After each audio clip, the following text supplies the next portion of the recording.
नमस्कार. नीलम्स रेसिपीमध्ये आज आपण बनवणार आहोत खारी, जी आपण नेहमी चहासोबत खातो. ही खारी छान क्रिस्पी तयार होते.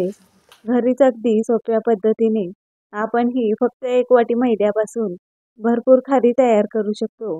15 दिवस आपण ही एका हवाबंद डब्यामध्ये ठेवली तरीही ही खारी लूज पडत नाही. चला तर ही खारी कशी बनवायची ते पाहूयात. यासाठी एका बाउलमध्ये 1 वाटी मैदा घेऊयात. यामध्ये आपण अर्धा चमचा मीठ टाकायचं आणि अर्धा चमचा ओवा असा हातावर चोळून टाकायचा. म्हणजे यामध्ये ओव्याचा फ्लेवर चांगला येतो. ओवा टाकल्यावर 3 चमचे तेल टाकायचं म्हणजे खारी छान क्रिस्पी होते. तुम्ही रोजच्या वापरामध्ये जे तेल वापरता ते यामध्ये टाकून घेऊ शकता. हे जे तेल टाकलं आहे ते या मैद्यामध्ये व्यवस्थित मिक्स करून घ्यायचं. आता यामध्ये थोडं थोडं पाणी टाकून याचा मऊसर गोळा आपण मळून घेऊया. मी हे पीठ मळून घेते. तोपर्यंत तुम्ही अजून माझ्या चॅनलला सबस्क्राईब केलं नसेल तर सबस्क्राईब करा. तर असं हे पीठ मऊसर मी मळून घेतलं आहे. यावर झाकण ठेवून हे 15 मिनिट मुरण्यासाठी आपण बाजूला ठेवूयात. जर तुमच्याकडे वेळ असेल तर अर्धा तास हे मुरण्यासाठी बाजूला ठेवू शकता. 15 मिनिटांनी हे पीठ छान मुरलं आहे. हे पोळपाटावर थोडंसं असं मळून घ्यायचं आणि असं हे थोडंसं हाताने प्रेस करून घ्यायचं आणि चाकूने असे याचे 4 भाग करून घ्यायचे म्हणजे खारीला लेयर्स छान येतात. हे 4 भाग पुन्हा असे एकावर एक घेऊन थोडेसे लाटून पुन्हा याचे चाकूने असे 4 भाग करून घ्यायचे. ही सेम प्रोसेस आपल्याला 2 वेळा करायची आहे. आता यातलाच एक भाग घेऊन याचा असा गोळा करून हा एकदम पातळ लाटून घ्यायचा. हा लाटताना थोडासा मैदा यावर टाकून हा लाटून घ्यायचा म्हणजे खारीला एकदम पातळ लेयर्स येतात. तर असेच एक एक करून सगळे गोळे आपण लाटून घेऊया. आता आपण यासाठी एक साठा तयार करून घेऊया. त्यासाठी बाउलमध्ये 3 चमचे तूप टाकून घ्यायचं.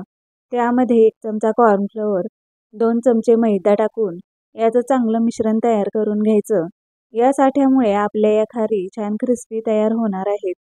आता आपण ज्या लाट्या लाटून घेतल्या आहेत त्यातली एक लाटी अशी पोळपाटावर घ्यायची आणि त्यावर असा साठा व्यवस्थित लावून घ्यायचा.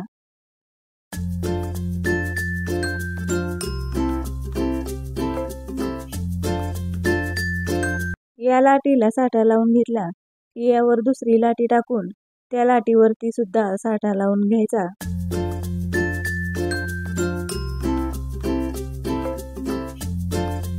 तर अशा प्रकारे मी दोन्ही लाट्यांना साठा लावून घेतला आहे.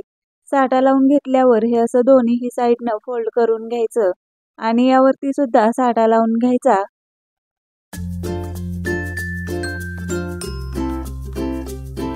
आता हे असं फोल्ड करायचं आणि फोल्ड केलेल्या भागावरती साठा लावून घ्यायचा आणि इकडची साईड याच्यावर अशी टाकून घ्यायची आणि हलक्या हाताने असं प्रेस करून घ्यायचं. आता आपण हे लाटून घेऊया. अगदी हलक्या हाताने हे असं प्रेस करून लाटून घ्यायचं. हे जास्त पातळ लाटायचं नाही तर थोडंसं जाडच लाटून घ्यायचं. लाटताना खाली पोळपाटाला चिकटत असेल तर यावर थोडासा मैदा टाकून हे लाटून घ्यायचं. हे लाटून झालं की याचे आपण चाकूने काप करून घेऊया. तर असे याचे काप करून घ्यायचे. तुम्ही तुमच्या आवडीप्रमाणे याचे काप करून घेऊ शकता. हे आपण एका प्लेटमध्ये काढूयात आणि अशाच बाकीच्या खारी तयार करून घेऊया.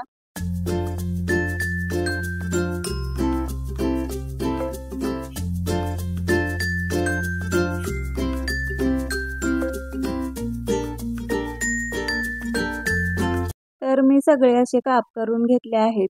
आता आपण हे तळून घेऊया. तेल मी गरम करून घेतलं आहे.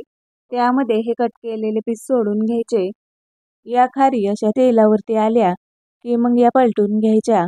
ही खारी तळताना गॅस एकदम कमी ठेवायचा आहे म्हणजे ही खारी छान आतूनही तळली जाते. या खारींना असा थोडासा सोनेरी रंग आला की मग या काढून घ्यायच्या.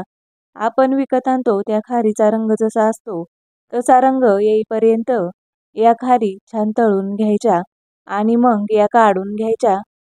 बाकीच्याही खारी आपण अशाच पद्धतीने तळून घेणार आहोत. या तेलामध्ये अशा सोडून घ्यायच्या. याही तळताना गॅस एकदम कमी ठेवायचा आहे आणि चांगल्या क्रिस्पी होईपर्यंत या आपल्याला तळून घ्यायच्या आहेत. या खारी तळताना तेल जास्त गरम केलं तर खारी तळताना खारी लगेचच लाल होईल आणि आतूनही ती कच्चीच राहील. त्यामुळे गॅसच्या लो फ्लेमवर या तळून घ्यायच्या. तर या ज्या खारी आहेत त्या तुम्ही कधीही 1 वाटी मैद्यापासून झटपट घरीच तयार करू शकता. तर अशा ह्या मी सर्व खारी तळून घेतल्या आहेत. या खारी तुम्ही जेव्हा पाहिजे तेव्हा तयार करू शकता. या आपण घरच्याच फ्रेश तेलामध्ये तळल्या आहेत. त्यामुळे या खाण्यासाठी खूपच योग्य आहेत. नाहीतर आपण दुकानातून आणल्या तर आपल्याला माहीतसुद्धा नसतं यामध्ये कोणतं तेल वापरलं आहे. त्यामुळे तुम्ही या एकदा घरी नक्की तयार करून बघा. चला तर मग पुन्हा भेटूयात अशाच एका नवीन रेसिपीसोबत. तोपर्यंत मस्त खा आणि स्वस्त रहा.